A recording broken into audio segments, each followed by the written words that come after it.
ఉద్యోగులకు డీఏ, రైతు భరోసా అమలుకు ముహూర్తం ఫిక్స్. ఏపీ ప్రభుత్వం కీలక నిర్ణయాల దిశగా కసరత్తు చేస్తోంది. ఫిబ్రవరి 6న ఏపీ మంత్రివర్గ సమావేశం జరగనుంది.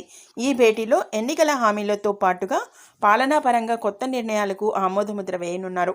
అందులో భాగంగా ఈసారి సమావేశంలో ఉద్యోగుల అంశాలపైన చర్చ చేసి నిర్ణయం తీసుకునే అవకాశం ఉంది. కేంద్రం 8వ పీఆర్సీ కమిషన్పై నిర్ణయం తీసుకోవడంతో ఏపీ ప్రభుత్వం పైన ఒత్తిడి పెరుగుతోంది. ఇక ముఖ్యమంత్రి చంద్రబాబు దావోస్ పర్యటనతో పాటుగా అసెంబ్లీ బడ్జెట్ సమావేశాలపైన చర్చించనున్నారు. ఏపీ కేబినెట్ భేటీ ఏపీ మంత్రివర్గ సమావేశానికి ముహూర్తం ఖరారైంది. ఫిబ్రవరి 6న సచివాలయంలో జరిగే భేటీలో పలు కీలక అంశాలు ప్రస్తావనకు రానున్నాయి. ముఖ్యమంత్రి చంద్రబాబు దావోస్ పర్యటనతో పాటుగా ఏపీలో పెట్టుబడులపైన జరిగిన చర్చల గురించి వివరించే అవకాశం ఉంది. అదేవిధంగా పారిశ్రామిక ప్రోత్సాహకాలు, అమరావతి నిర్మాణం, పోలవరం డయాఫ్రమ్ వాల్ నిర్మాణంపైన చర్చించనున్నారు. అదేవిధంగా పారిశ్రామిక ప్రోత్సాహకాలు, అమరావతి నిర్మాణం, పోలవరం డయాఫ్రమ్ వాల్ నిర్మాణంపైన చర్చించనున్నారు.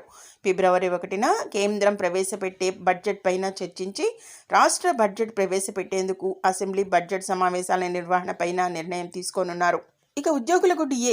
ఇక ఏపీలో వాట్సాప్ ద్వారా ప్రభుత్వ సేవలను ప్రజలకు అందుబాటులోకి తీసుకొచ్చేలా ఇప్పటికే నిర్ణయం తీసుకున్నారు. ఈ అంశంపైన చర్చించి కేబినెట్ ఆమోద ముద్ర వేయనుంది. ఈసారి సమావేశంలో ఉద్యోగుల అంశాలపైన కేబినెట్ ప్రధానంగా చర్చించే అవకాశం ఉంది.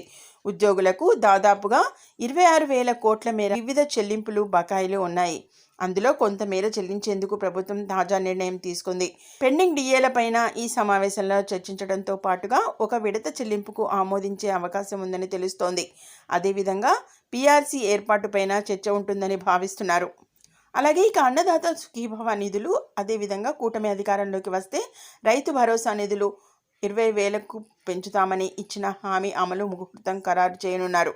తాజాగా ఈ పథకం క్రింద ఎంతమంది రైతులకు నిధులు జమ చేయాల్సి ఉంటుందనే లెక్కలు తేల్చింది. కాగా కేంద్రం పీఎం కిసాన్ సమ్మాన్తో పాటు కలిపి ఈ పథకం నిధులు జమ చేయాలని భావిస్తోంది. వచ్చే నెలలో అమలు చేసేందుకు సన్నాహాలు ప్రారంభించింది. ఖాతాలో నిధుల జమ తాము అధికారంలోకి వస్తే ప్రతి రైతుకు ఏటా 20,000 చొప్పున ఆర్థిక సహాయం చేస్తామని కూటమి నేతలు హామీ ఇచ్చారు. గతంలో రైతు భరోసా పేరుతో వైసీపీ ప్రభుత్వం అమలు చేసిన ఈ పథకానికి అన్నదాత సుఖీభవగా పేరు మార్చారు. ఫిబ్రవరిలోనే రైతుల ఖాతాల్లో నిధులు జమ చేసేలా ముహూర్తం ఫిక్స్ చేసే ఛాన్స్ కనిపిస్తోంది. అలాగే అమ్మఒడి వచ్చే ఆర్థిక సంవత్సరంలో అమలు చేయనున్నారు. అంటే మార్చిలో అమలు చేయబోతున్నారు. అంతేకాకుండా ఇక ఈ కేబినెట్ భేటీలో తీసుకునే నిర్ణయాలపైనైతే ఆసక్తి అయితే నెలకొంది సర్వత్రా. కాబట్టి ఏదైతే రైతులకు ఏటా 20,000 చొప్పున ఆర్థిక సహాయం చేస్తామని కూటమి చెప్పిన నేతల్లో భాగంగా, కూటమి చెప్పిన విషయంలో భాగంగా అయితే రైతు భరోసాకి అయితే ఇక అన్నదాత సుఖీభవగా పేరు మార్చడం అనేది జరిగింది. ఇది ఇక ఫిబ్రవరిలోనే రైతుల ఖాతాల్లో నిధులు అయితే జమ చేయబోతున్నారు. అంతేకాకుండా అమ్మఒడికి సంబంధించి కూడా వచ్చే ఆర్థిక సంవత్సరం అంటే మార్చి నుండి అయితే మనకి అమ్మఒడికి సంబంధించిన నిధులను అయితే విడుదల చేయబోతున్నారు.